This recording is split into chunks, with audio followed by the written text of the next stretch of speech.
नै हो त्यसमा त शङ्कै छैन, प्रश्नै छैन नि। जुन कुरोमा प्रश्नै थिएन त्यसमा प्रश्न उठाएको कारणले यो अवस्था सिर्जना भयो भनेबाटै हुन्छ। त्यो एक प्रकारको दर्शकहरूको मूल्याङ्कनमा, दर्शकहरूको नजरमा बाकाइदा गल्ती भएकै हो। अहिले मैले यत्रो काम गरेँ, मलाई ल महानायक दिनु पर्यो भनेर निवेदन लेखेर कहीँ गरेर अनि त्यसलाई मन्त्री अथवा दर्शकहरूको त्यो मैले पढेको छु, मैले कमेन्टहरू पनि पढेँ र उहाँले चाहिँ अब उहाँले दिएको अभिव्यक्ति नै उहाँको लागि ब्याकफायर भयो। त्यसकारण यसबाट उहाँले अब आँक्दाखेरि पनि सहज नहुने, माफ नपाउने भनेपछि पक्कै पनि त्यहाँनिर केही त हुन्छ नि, भएको होला। त्यसैले अब उहाँले चाहिँ अब आफूलाई अब अगाडिका दिनहरूमा त यस्तो कुराहरूमा सम्हाल्नु पर्यो। मेरो बाउलाई पर्दामा कुटेको अनि मैले पनि साँच्चैकै लागेको जस्तो गरेर एकदम दुखेको, चिच्याएको, कराएको होइन, मलाई कुटिरहेको गर्दाखेरि मलाई साँच्चैकै लागेको छैन। कतिपय साथीहरूलाई लागे पनि होला।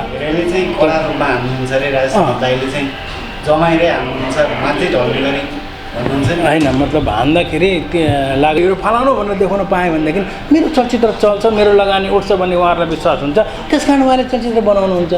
परिस्थितिको कुरो भनिरहनु भएको छ, कतिपयले यस्तो गल्ती भयो भनिरहनु भएको छ, कतिपयले अब भइहाल्यो नि त भनिरहनु भएको छ। आफ्नो प्रकार बलियो भनेर आफ्ना कमी कमजोरीहरूमाथि आफैले खोतल्दै आफ्नो चिजलाई अझ पावरफुल बनाएर राम्रो ढङ्गले प्रस्तुत गर्ने अवसर पनि दिने भयो। मैले यसरी भएको छ भने म दोहोरो भिडन्त गर्ने कलाकारमा मलाई प्रयोग गरिँदैन। म कुटाइ खाने कलाकारमा मात्रै पर्छु। अधिकार हो होइन, बहुमुखी प्रतिभाशाली व्यक्तित्व हुनुहुन्छ, आदरणीय दाजु हुनुहुन्छ। मेरो चाहिँ त्यो खलनायकीपनमा त मलाई उहाँको शैली चाहिँ चलचित्र क्षेत्रका वरिष्ठ कलाकार सुशील पोखरेल हुनुहुन्छ र उहाँसँग विशेष गरी पछिल्लो अवस्थामा देशमा र चलचित्र क्षेत्रमा भएको सामसानो विषयमा हामी विशेष कुराकानी गर्दछौँ। सर, यहाँलाई हार्दिक स्वागत छ। धन्यवाद। आराम हुनुहुन्छ? एकदम आराम छु। पछिल्लो अवस्थामा जुन हामी सिधै विषयवस्तुमा प्रवेश गर्छौँ, जुन चलचित्र क्षेत्रमा भएका विभिन्न खालका यो रुमरहरू, विवादहरू आइरहेका छन् र पछिल्लो अवस्थामा पनि यस्तै विवादहरू आइरहेका छन्। समग्रमा यो विवादलाई चाहिँ हजुरले कसरी हेर्नुहुन्छ? सबभन्दा पहिला त कुनै पनि समाज गतिशील हुन्छ, चलायमान हुन्छ। त्यो विभिन्न गतिविधिहरू गर्दै समाज अगाडि बढिरहेको हुन्छ। यी विभिन्न गतिविधिहरू समाजले गर्ने क्रममा अथवा समाजमा बाँचिरहेका व्यक्तिहरूले अभिव्यक्त गर्ने विचारहरूले समाजलाई चलायमान र गतिशील बनाउने हो। त्यस अर्थमा हाम्रो क्षेत्र पनि अलिक बढी तरङ्गित, अलिक बढी चाहिँ गतिशील भइरहेको अवस्था मैले महसुस गरेको छु। अब कहिले सकारात्मक रूपमा चाहिँ तरङ्गित भइरहेको हुन्छ, कहिले नकारात्मक रूपमा तरङ्गित भइरहेको हुन्छ। यो चाहिँ लगभग स्वाभाविक रूपमा आउने कुरा हो। तर नकारात्मक रूपमा आउँदाखेरि चाहिँ अलिक चासो चर्चा चाहिँ बढी हुने गर्छ। यो चासो चर्चाको कुरा गरिरहँदा जुन दिपासी निरोला दिदी एउटा चलचित्र क्षेत्रका एउटा एकदमै राम्रो कलाकार, वरिष्ठ कलाकार पनि हुनुहुन्छ। उहाँले केही शब्दहरू जुन महानायकको विषयमा बोल्नु हुँदाखेरि उहाँ चाहिँ अहिले चाहिँ त्यही विषयलाई लिएर चाहिँ डिप्रेसनमा हुनुहुन्छ भन्नुभएको छ।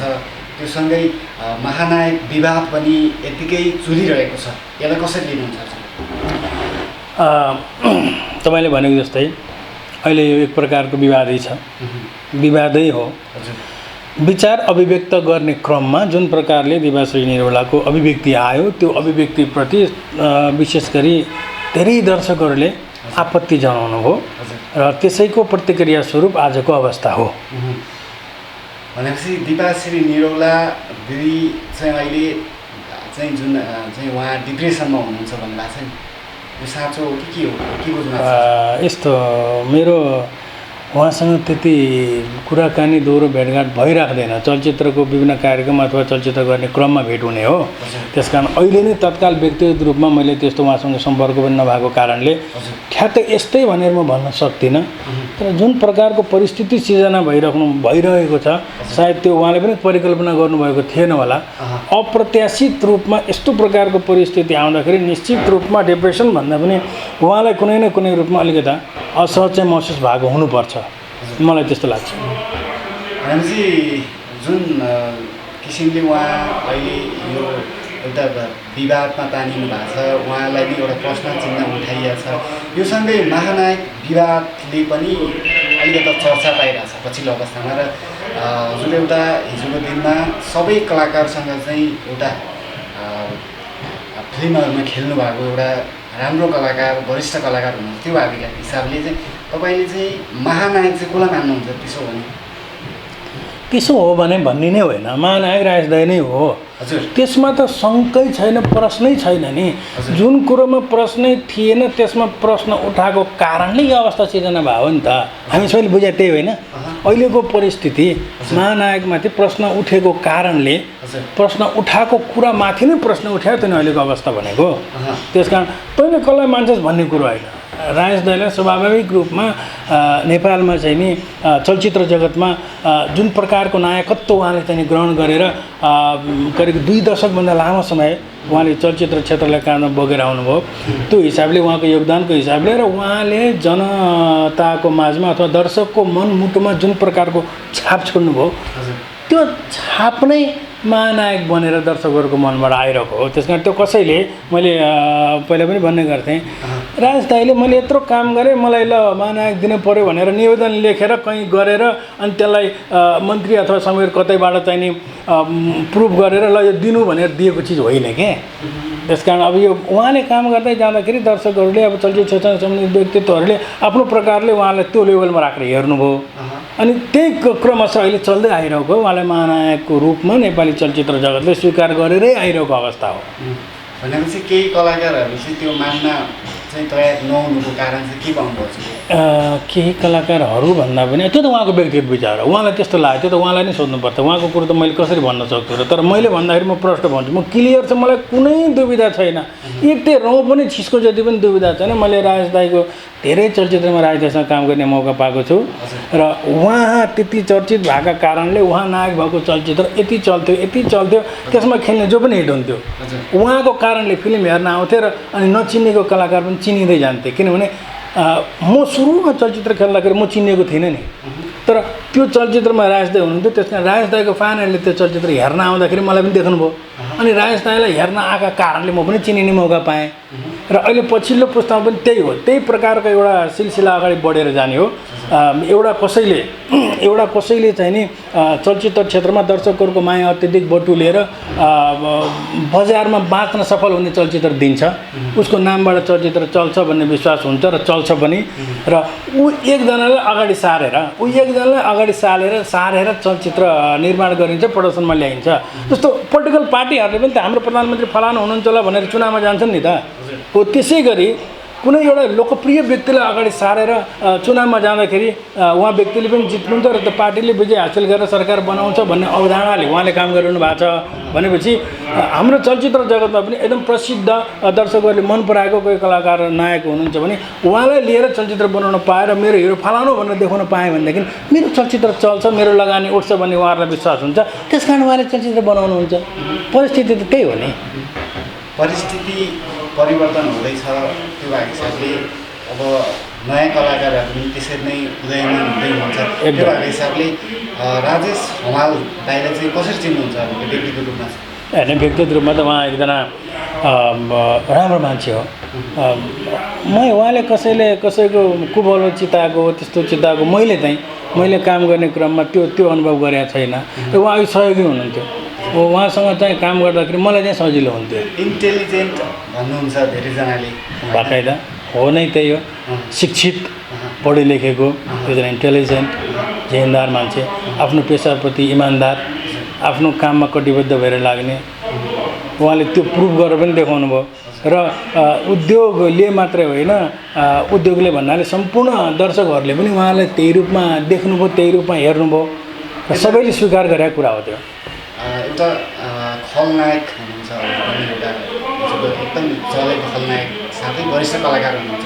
त्यो हिसाबले यो फाइटपट्टिबाट चाहिँ उहाँ कस्तो खालको चाहिँ हो? तपाईँलाई चाहिँ हिरोले कुटेको कारण चाहिँ छोरी चाहिँ गया भन्ने खालको कुराहरू पनि बाहिर चाहिँ आइरहेको थिए।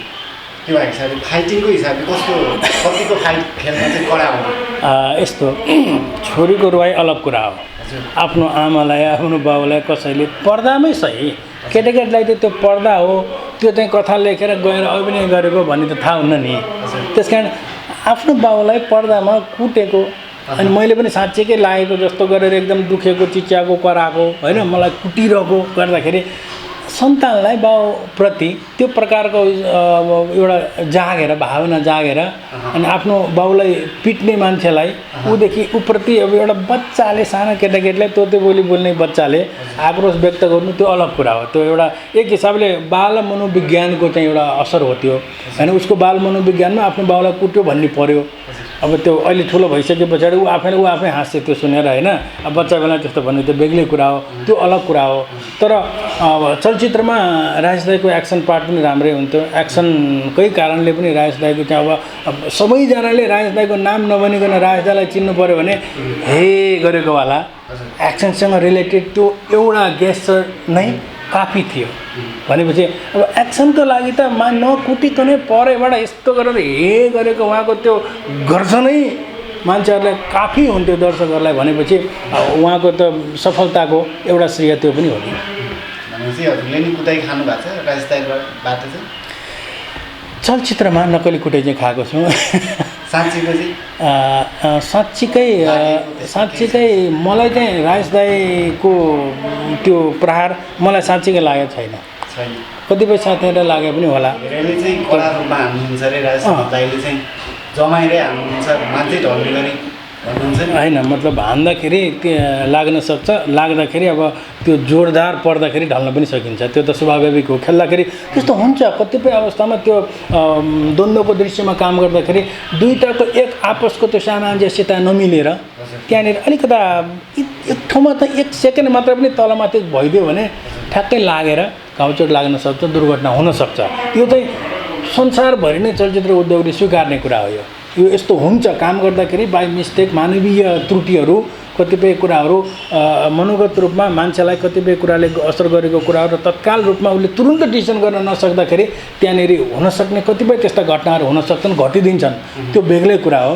तर मैले काम गर्दाखेरि चाहिँ म किन चाहिँ अब त्यो चोट लागेन मलाई, म किन चाहिँ त्यो त्यस्तो प्रकारको झमेलामा परिनँ भन्दाखेरि यहाँले याद गर्नुभएको होला यदि मेरो चलचित्र हेर्नु भएको छ भने म दोहोरो भिडन्त गर्ने कलाकारमा मलाई प्रयोग गरिँदैन। म कुटाइ खाने कलाकारमा मात्रै पर्छु। अधिकांश त्यही हो नि। मैले यहाँ धारलाई ठुलो कुरो गर्नै पर्दैन। मेरो चरित्र अलिकता एजेड अलि बढी अब पहिले नै अब 10, 15, 20 वर्ष अगाडि नै पनि म व्हाइटनर लगाएर क्षेत्र लगाएर अलिक बुढो बनेर खेल्ने हो। र बुढो क्यारेक्टरले अलिकता एजेड क्यारेक्टरले चाहिँ नि त्यो सँगसँगै लगाएर द्वन्द्व गर्ने भनेको सुहाउँदैन नि। त्यस कारण मेरो चरित्रले सँगै भिड्ने काम गर्दैन थियो। अनि एकहोरो मलाई मात्रै हिर्काउनु पर्थ्यो। अनि मैले एकहोरो कुटाइ त्यो प्रायः नायकहरूको हकमा कम छ। नेपाली चलचित्रमा तपाईँले याद गर्नुहोस्, त्यो एउटा कालखण्ड तपाईँहरूको रिसर्चको पनि विषय हुनसक्छ। त्यो याद गर्नुहोस्, नायकलाई हिर्काएको दृश्य तपाईँले अत्यन्तै कम भेट्नुहुन्छ। त्यो बेलामा त्यस्तै खालको त्यो नायकलाई हिर्काउनु हुँदैन, नायकमाथि प्रहार गराउनु हुँदैन, नायकले चाहिँ प्रहार गर्ने हो, नायक पो हो त हौ भन्ने त्यो प्रकारको मेन्टालिटीले पनि काम गर्थ्यो त्यो बेलामा। भनेपछि मैले त दोहोरो त हुँदैन थियो किनभने मेरो क्यारेक्टर त्यो अलिकता युवा अवस्थाको चरित्रमा मलाई प्रयोग गरिँदैन थियो होइन। यद्यपि त्यो बेलामा उमेरको हिसाबले म युवै थिएँ, तर चाहिँ मैले सेतो लगाएर मलाई अलिक वृद्ध बनाएर प्रयोग गरिन्थ्यो। तर बुढो मान्छेले दोहोरो भिडन्तमा सहभागी भएर ऊ जस्तै नायक जस्तै दोहोरो भिड्ने भन्ने कुरो त त्यो कल्पनै गरिँदैन थियो। त्यस कारण एकहोरो मलाई मात्रै हान्नु पर्दाखेरि पनि चाहिँ मैले अब त्यसलाई मलाई सहज भयो। मैले खालि प्रहार सहने, प्रहारलाई कसरी रियाक्ट गर्ने भन्ने मात्रै बुझि भयो। यहाँनिर मैले यसरी छकाएर म आफूले यसरी हिर्काउनुपर्छ भन्ने दोहोरो भएन। दुईजनाकै दोहोरो हिर्काइ हुँदाखेरि चाहिँ हो त्यहाँ लाग्न सक्ने सम्भावना रहन्छ। उनीहरू द्वन्द्व निर्देशकज्यूलाई सम्झाउनुहुन्छ भन्नुहुन्छ भने पनि गर्ने त दुईजना हो नि त। त्यस कारण दुईजनाले काम गर्दाखेरि कहिलेकाहीँ मिस्टेकले त्यो हुनसक्थ्यो। द्वन्द्वमा चाहिँ हजुरले अलिकता महान चाहिँ कसलाई चाहिँ मान्नुहुन्छ? अलिकता चाहिँ खलनायक भन्ने चाहिँ अलिकता हजुरले पनि अलिकति यो चाहिँ खतरा हो भन्ने खालको चाहिँ हजुरको कोही छ त्यस्तो?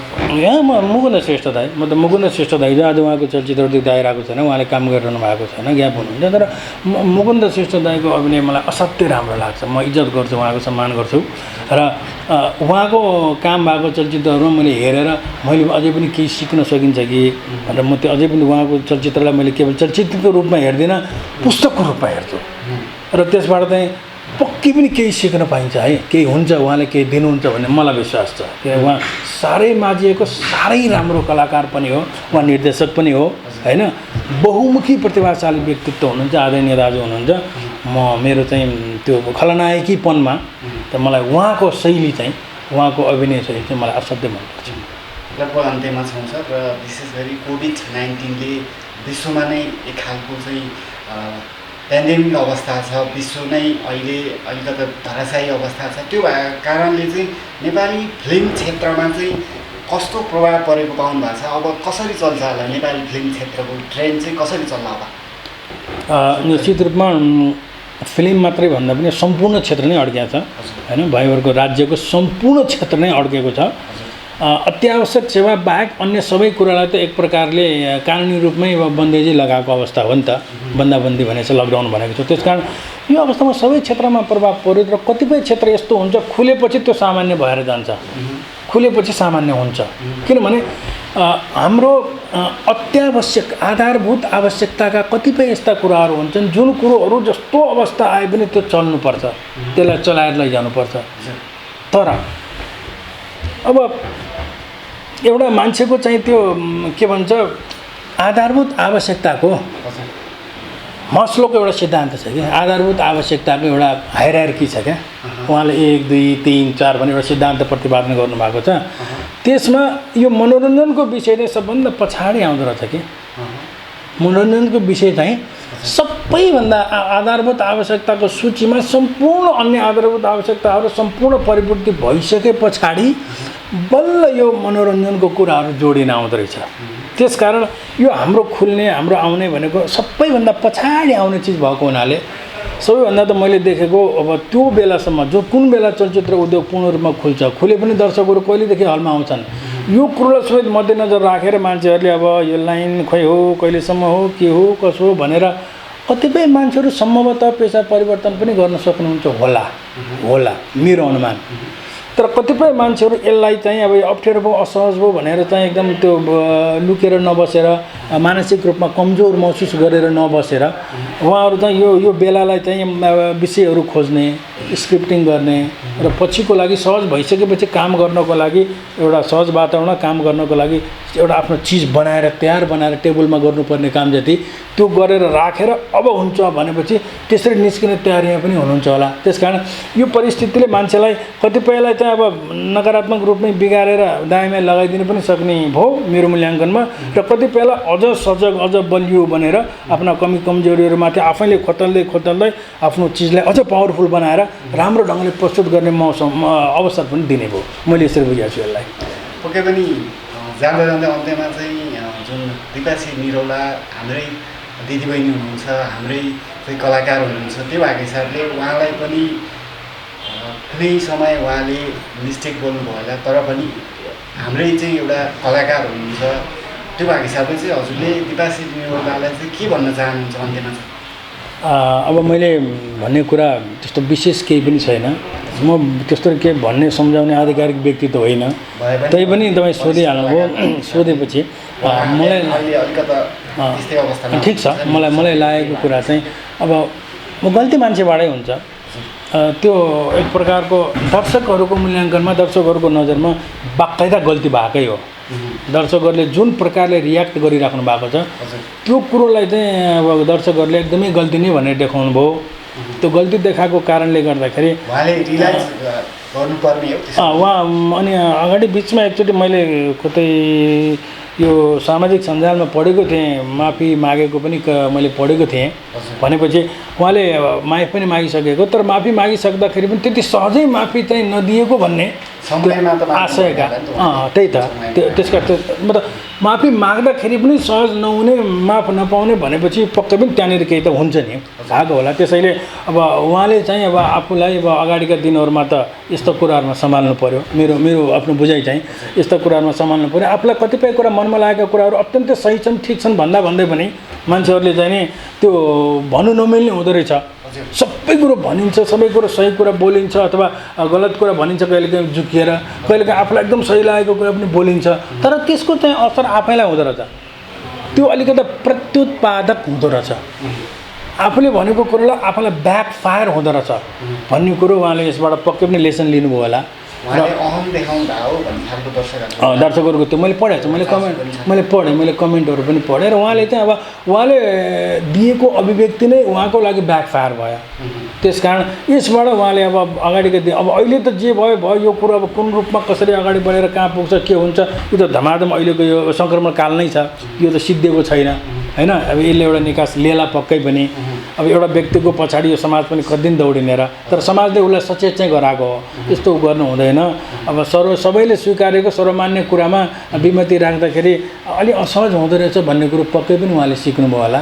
र अब यो परिस्थितिलाई एकदम असहज भयो, मलाई खत्तम भयो, म बेग्रेँ, म गएँ भनेर हेरेस हुनुभन्दा पनि अब मैले चाहिँ आफूलाई सम्हालेर विचार गरेर बोल्नुपर्ने रहेछ भनेर सायद उहाँले बुझ्नुपर्ने हो र बुझ्नुभयो होला।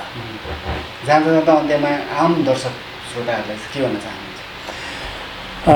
आदरणीय दर्शक महानुभावहरू एवं सम्पूर्णलाई मैले नमस्कार भने र जुन प्रकारको अहिले परिस्थिति यहाँ सिर्जना भइरहेको छ, यो परिस्थितिले निश्चय पनि नेपाली चलचित्र उद्योगलाई माया गर्ने सम्पूर्ण दर्शक महानुभावहरूको मनमा एक प्रकारको चोट त परेकै छ।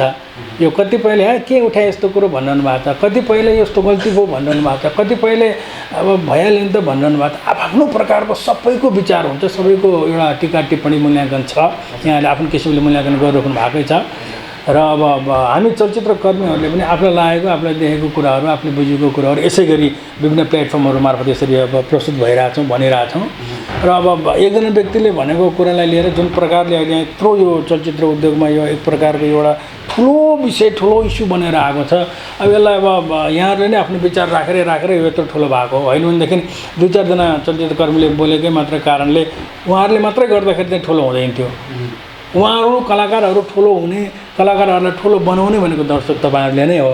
त्यसकारण अब म चाहिँ तपाईँहरूले नै यसलाई एउटा निर्कोलमा पुर्याउनु हुनेछ। जे भन्नुहुन्छ त्यो हामी चलचित्र कर्मीले, दर्शकहरूले भनेको कुरा स्वीकार्नुपर्छ र यहाँहरूले जे भन्नुहुन्छ, जसो भन्नुहुन्छ त्यसलाई कलाकारले स्वीकारेर अगाडि बढ्ने हो र यहाँहरूले नै जतिसक्दो छिटो यसलाई एउटा निकास दिनु हुनेछ भन्ने अपेक्षा राख्दै यो कोरोना भाइरस कोभिड-19 को यो चाहिँ महामारी बिस्तारै घट्दै जाने क्रममा देखिए पनि विशेष गरी राजधानी काठमाडौँमा अलिकति बढी मात्रामा यसको चाहिँ अब प्रभाव देखिराखेको छ। त्यसकारण यो अवस्थामा विशेष गरी काठमाडौँ उपत्यकाभित्र बस्ने महानुभावहरूले हामी सबैजनाले अलिकति सजगता अपनाएर अलिकति सुरक्षित भएर आफ्नो कामै नगरिकन सबैभरि त्यतिकै थलिने कुरा पनि भएन, तर वास्तव एकदमै कामै गर्नु परेको अवस्थामा चाहिँ अलिकति सुरक्षित भएर सजग भएर हामी सबैजना आफ्नो कार्यक्षेत्रमा अगाडि बढौँ र आफू पनि सुरक्षित बनौँ र अरूलाई पनि सुरक्षित बनाउने माहौल खडा गरौँ भनेर यहाँहरूसँग विनम्र अनुरोध गर्न चाहन्छु। हजुरलाई पनि यो समय दिनुभयो, हामीसँग विशेष चिरफार गरिदिनुभयो, कतिपय कुराहरू क्लियर पारिदिनुभयो, यसको लागि एकदम धन्यवाद दिन चाहन्छु। हस्, यहाँलाई पनि मलाई प्लेटफर्म उपलब्ध गराइदिनु भयो,